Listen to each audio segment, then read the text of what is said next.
Hans Niemann is in super form. He is currently on 2 out of 2 in the Turkish League, winning some fantastic games against very strong grandmasters. I've posted it in the previous videos. Now, in round 3, he is playing against the international master from Turkey with the name Alparslan Isik. And well, if Hans will win this game, then he is getting closer to the top 20 in the world. So let's see how that goes. First, I'm going to show you this game. You only have to subscribe to the channel if you want the channel to grow. Thanks for all your support, guys. Give this video a like, share it among your friends, and I will keep you posted on the progress Hans Niemann is making in this event. Well, Hans opens this game with the move 1c4. It's the English opening, but after the move e6, knight c3, d5, he goes for the move d4, so then by transposition we do have the Queen's Gambit. Knight f6, pawn takes, d5, black recaptures with the pawn. So this is the well-known Carlsbad structure. White is having an extra pawn in the center, black is having an extra pawn on the c-file. Very standard stuff, and well, it's a good opening for black. Bishop g5, c6, protecting the pawn, e3. Black is attacking the bishop with the move h6, bishop goes back, maintaining the pressure against the knight. So the knight is pinned, bishop e7, bishop to d3, castling kingside, knight ge2, all pretty standard. This was back in the days introduced by Michal Botvinnik, the famous former world champion, and later also his student Garry Kasparov, other world champion of course. He refined all these kind of setups. It's a bit more flexible to put the knight on e2 rather than f3, as later on there are ideas to try to play with f3 and possibly even e4. Now there's a lot of theory there. I'm not going to discuss it right now, but Hans is familiar with this structure. He has been playing it with both colors. Knight bd7 was played, and now castling kingside, rook e8. So I think this is first interesting moment. Earlier this year, Hans had a position in the Tata Steel chess tournament in Wijk aan Zee in the Netherlands, in which the move queen c2 was played. Just by transposition we reach one of the main lines, but Hans is this time trying to play without the move queen c2. He played here the move h3, kind of a subtle waiting move, and now black continues rearranging his pieces. Knight f8 is kind of a standard maneuver. But here the bishop comes to g3, putting a bit of pressure on this diagonal, controlling the e5 square. What should black do?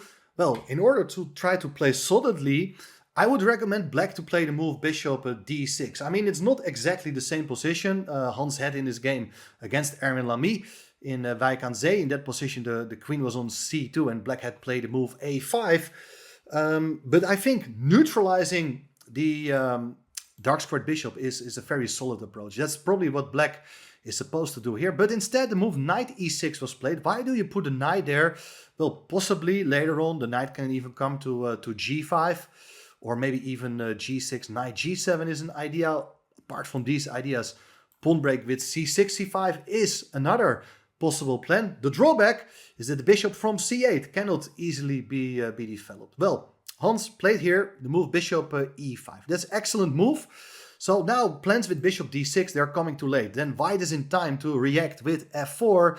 And now you do have a massive grip on the e5 square with potential ideas to build up the pressure on the king side. Maybe knight g3, queen f3, rook a e1.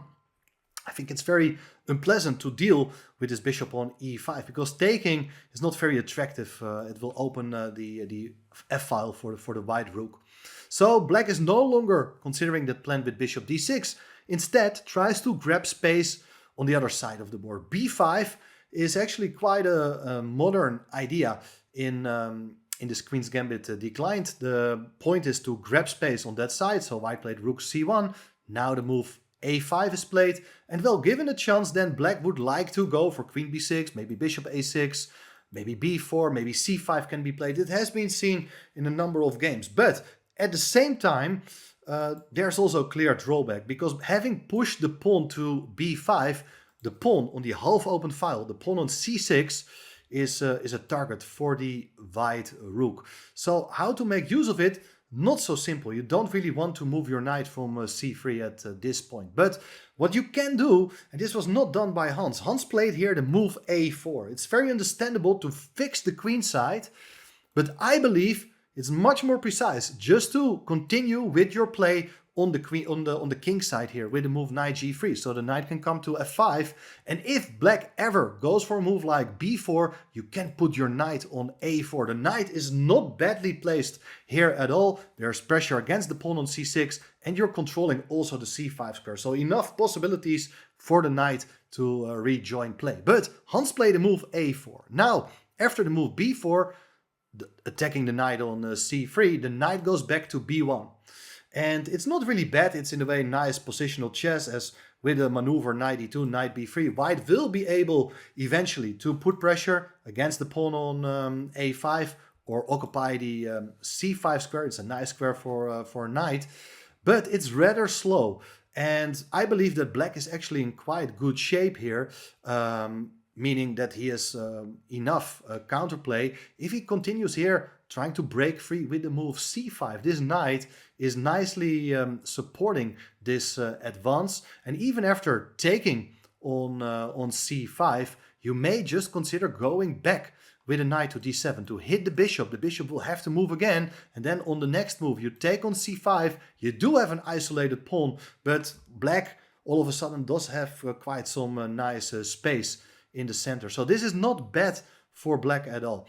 Instead, they follow the move queen b6. Now the knight comes back into the game, goes to d2, and still was nothing wrong with black's last move queen b6. He continues though with the move bishop a6. He wants to swap the light squared bishop. However, it does make sense to start with the move knight d7 to attack the bishop. If the bishop goes away, then you can play bishop a6. One of the ideas is seen in the following line, as after the game's continuation bishop a6, now white could consider taking on a6 and trade off the bishop for the knight. And I think this is a very good trade, because I don't like the bishop on f6. White can put a knight on b3 and has very easy play on the c file, doubling rooks, hitting the pawn on c6. Also the pawn on a5 is a target. So therefore it does make sense to keep, if possible, the knight on the board. Well, let's have a look. After the move bishop a6, Hans didn't trade off the bishop on a6. He also didn't take on f6 yet. He played a move knight f3, so that the bishop is now defended by the queen. However, still possibility here to put a knight on d7. I think that's something black can always do. However, after the move rook ac8, here you see that black is also trying to get in the move c5. They follow the move knight f4, knight takes f4, bishop takes f4, and here still it's possible to try to play the move c5 and generate some active play, or you can even drop back with the bishop to f8. That's also quite a sensible move. However, now the move knight d7 was played. This is very understandable. Black wants to play the move c5. However, the problem is the following move, and I guess this was overlooked by black in this game. They followed bishop f5, which is a great move by Hans Niemann. He is attacking the knight on d7. It doesn't matter that black can capture the rook on f1, because you first take on d7, and after that everything is hanging, also the bishop on f1, and that means that white is in really good shape here. Instead, they follow the move rook cd8, getting out of the pin, but here white does get a second opportunity to trade off that knight, and I think this is positionally speaking a good trade. On one hand, it's a pity to trade off your light squared bishop, but at the same time I also believe that the knight was quite a good piece trying to support the pawn break c6, c5. Now rook takes d7 was played, the rook on f1 is still hanging, but white is not going to move it. Knight e5 is played, attacking the rook on d7. Now taking on f1 is not a good idea. Then white captures on d7, hits the queen. If the queen goes away, you can take the bishop, but then the knight will be taken. Much stronger is to go back with a knight to e5, saving your piece, forcing black to spend time on saving the bishop, going back to a6, but after that the pawn on c6 is hanging. So white is in really good shape there. Well, let's get back to the game. Instead of taking the rook on f1, they followed the move rook c7, defending the weakness on c6. And here again, the rook is still hanging. What is white going to play? Just the move queen h5, ignoring the threat, intending to take on f7 with check, hitting the rook on e8. Now there are quite some problems here for black. Black has to think of how to defend the pawn. They follow the move rook f8. But one very cool idea I want to show you is after the move bishop f8. Because now you would expect the rook to move. But in that case, I'm pretty sure that Hans would have spotted this sacrifice. Rook takes c6, deflecting the rook from c7, which is an important defender of the pawn on f7 now. But thereafter, rook takes c6, queen takes f7, king h7, you can take on e8, and black's position is just falling apart. Well, instead, they followed the move rook f8, but now it's finally time to move the rook away from that vulnerable square on f1. It's on d1 now, and that's a good square, so that you, in case black is going to play c5, the rook is ready to put pressure against the pawn on d5. What should we think of this position? I believe that black's bishop pair is not looking great at all. This bishop on a6 is not really attacking anything. The bishop on e7, it's staring at its own pawn on b4. So things are not looking great. Black played here the move queen b7. White played the move rook d2, intending to double. Bishop d6 played rook dc2, intensifying the pressure down the c-file. The pawn on c6 has now been 3 times attacked by both rooks and the knight. Rook fc8, black is supporting that pawn on c6, but there is queen g4 threatening to take on h6, exploiting the pin on the g-file. So bishop takes h6 is a serious threat, and there are massive complications. Well, they're followed here the move king h7, but if you do play the move c5, this is absolutely insane. This is what black should have tried. The main point is that if you do take on h6, just believing you're threatening checkmate, there is an incredible resource to play f5 to hit the queen and open up the 7th rank. So the black major pieces are now connected with the king side again. The mating threat has been stopped. And if you take on f5, well, bishop takes e5, queen takes, and then for instance take on h6. White is having a good time here still, but it's absolutely unclear. I mean, you have 3 pawns, 2 pawns for the piece, but okay, black's king is wide open, so this is far from simple.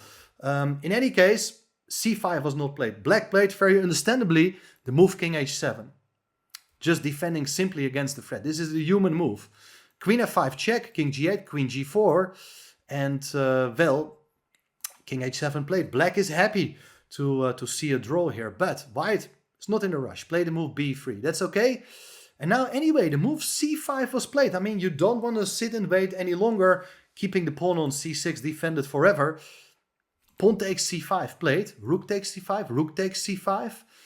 And well, how to recapture? You would think that if you take with the bishop, it's not very nice because the bishop is sort of pinned. But okay, everything is probably still defended. The bishop on a6 and the queen on b7, defending the rook on c8. But it looks a bit ugly to place yourself in such a pin. Probably it's the best move, because in the game, they follow this move. Rook takes c5. Most logical move. But here Hans is tactically alert. He goes for rook takes rook. Bishop takes c5. And now, the key idea. It is knight to d7, attacking the bishop on c5. And all of a sudden, there are some serious issues. I mean, in the game, the bishop went back to e7. But if you, for instance, play something like queen c6 to try to get in contact with the king side again, defending the bishop, the problem is there's knight b8, attacking the queen and the other bishop. And after queen c8, you take on a6, black recaptures, it's queen f5 with check. And after king g8, it's queen takes d5. White wins the pawn. And such queen endgame with an extra pawn and centralized queen, it should technically be winning for white, also because the pawns are fixed on the dark square. So that's easy prey for the white bishop later on. Well, instead of queen c6, they followed bishop e7. But now it's bishop e5. And it's mating threat on g7. How to parry the mating threat? Well, if you do play f6, attacking the bishop, the problem is there is queen f5 check. If the king goes back to g8, for instance, there is queen e6. And, well, the white queen infiltrates, will be able to pick up the bishop. And the attack continues. So this is not looking good for black at all. Instead, they followed g6. So the mating threat is also solved. But now your dark squares are seriously weakened. Now, White played the move queen f4. Fantastic move. Hitting the pawn on f7, which means that if you do take the knight, it's queen takes f7 with checkmate, thanks to the great duo of queen and bishop. While after the move f5, which was played in the game, the knight looks like it's hanging. You would expect the knight maybe to come to f6 or so, but Hans is not interested in material. He just moves the bishop away, and there is nothing you can do against the threat of queen e5. If you take the knight on d7, there is queen e5 with double mating threat on g7 and an h8. And for instance, if you play bishop f6, so that after queen takes f6, at least the queen covers the g7 square. Now after g5, you're thinking about after queen h8 to go to g6, try to escape with the king. But simple chess, also the bishop on a6 is still hanging. So black is completely lost. And that's why Isik resigned on move 38. After move bishop d4, Hans moved to 3 out of 3. Still undefeated in this event. And that means that he's currently on 27-12. Live rating, still world's number 28. But it's a very tight path to the top. If he wins, let's say 9 more rating points, it will make him world's number 20. 9 rating points means basically just beat 2 opponents of the same strength, and with many more rounds to be played in the Turkish League, it's possible for Hans. I mean, probably he will play against some low-rated opponents in the next few rounds. But in any case, it's a good chance for him to collect a lot of rating points, and let's see where it will bring him later in this event. Well, hopefully you like this video. Thanks for watching it, and stay tuned for more exciting coverage of Hans' games. Thank you. Bye-bye.